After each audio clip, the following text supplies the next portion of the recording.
Man, is it the fun ships or the fun police? Carnival has dropped a bunch of new rules for cruisers, and it's exploded into some controversy over the last week to the point where Carnival has to come out and address some rumors. That, plus a big update from Margaritaville at Sea and more on today's episode. Let's go.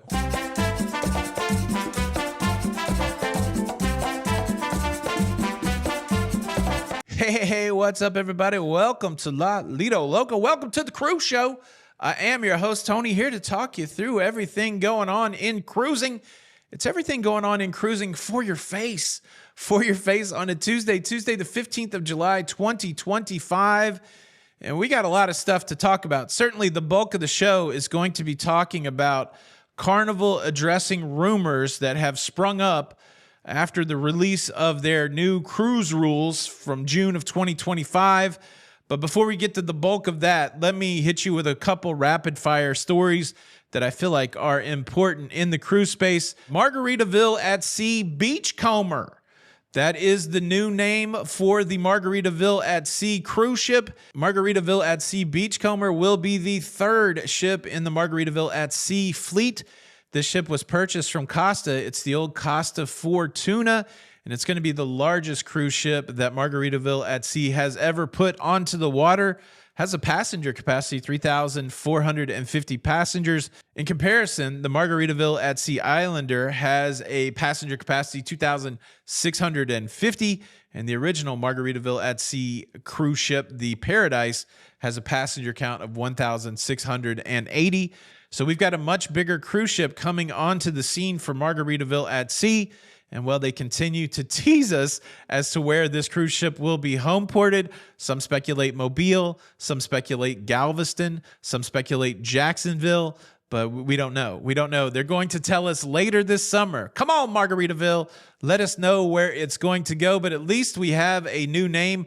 It's going to have some, staples from the Margaritaville at Sea cruise line on it, but it's also going to have 15 new venues. So this will be exciting, and I look forward to jumping on that cruise ship once it starts sailing. Margaritaville at Sea Beachcomber set to set sail in late 2026. Our next story is a developing story about a cruise ship that left New York City, made its way to Halifax, Nova Scotia, and now we're hearing that there is a fire that broke out on the Island Princess. First reported by our friend Doug Parker at Cruise News Today, picked up by Cruise Fever. Guest on board reported that around 6 a.m. Halifax time, there was a general alert sounded, and that a few minutes later, the captain announced that there was a fire on deck 12. Eyewitness reports that around 6:20, the captain came on the loudspeaker, said that the crew was working to put the fire out, and then around 15 minutes later, they were told that the fire was put out. And then around 7:10 local time, the all clear was given. The crew was told to stand down. Fire is the worst enemy of a cruise ship. And that's why if you ever go cruising, the drills for fire happen frequently. This is something that crew members are trained for. And there's a whole firefighting squad and people that get mobilized to fight fire on cruise ships. And it seems like, thankfully, to the credit of the crew members on the Island Princess, that fire was contained and put out without much further incident. Of course, fire was what started the challenges for the infamous poop cruise, and we've seen fire cause a lot of damage on cruise ships, so glad everybody is okay on the Island Princess. All right, let's talk about these new Carnival cruise rules. Carnival released this infographic recently talking about new cruise rules that were effective June 2025. And these new cruise rules have certainly caused a stir on the internet over the last week. I can't think of another topic where I have seen so many non-cruise creators on social media pick up the ball and run with a conversation.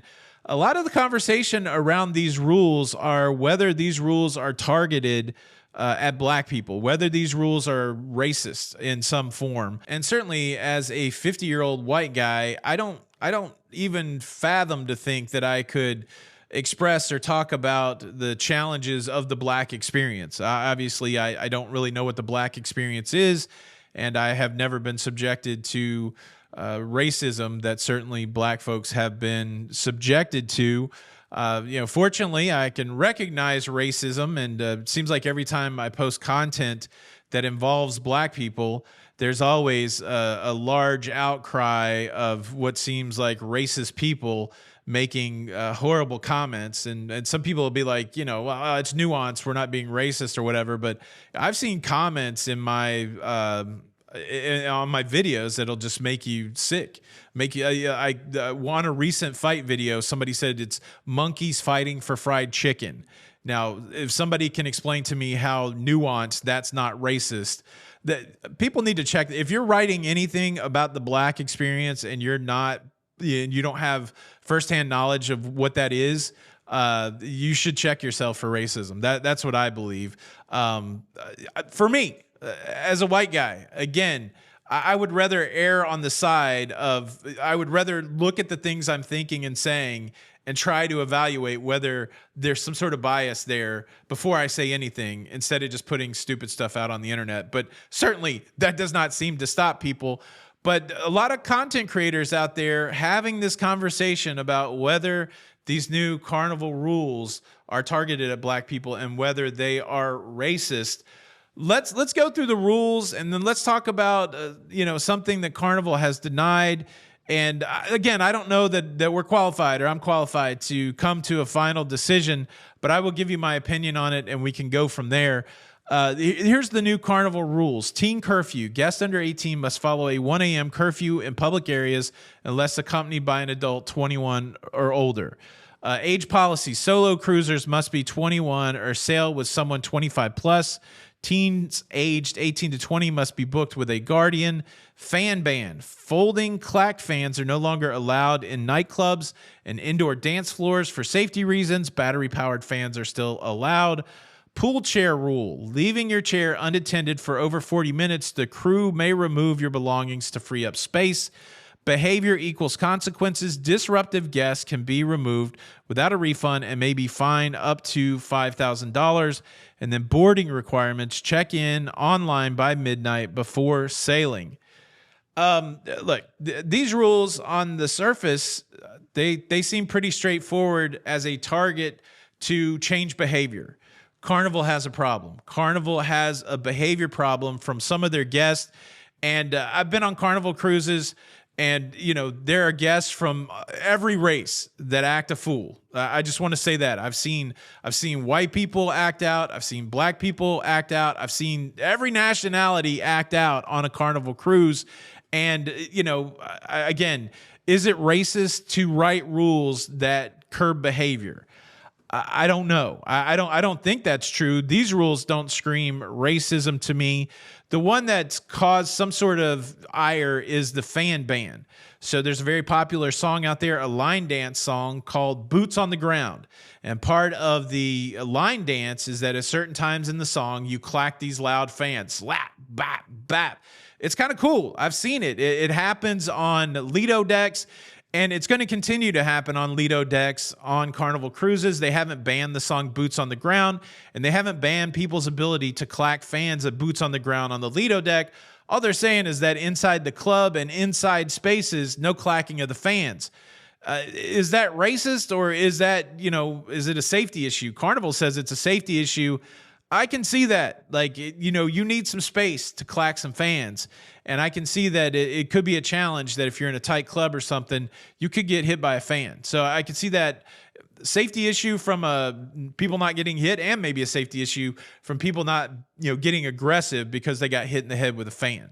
Does that mean it's targeting black people because, black people like to dance to that song? There's white people out there that clack the fans too. Is it racist? I don't feel that it is, but there's definitely voices out there that are saying that it is. And there are other voices that are saying that it's not. Now, another thing that some commenters are pointing towards, saying that Carnival's rules are racist, is something that's not written here. Some folks are claiming that there has been a ban of hip hop and rap music on the cruise ships, and that there's been a ban of a very popular line dance called the wobble. Carnival does address this, and we will look into this, but the idea is interesting. If hip hop is banned, is that something that targets the black community?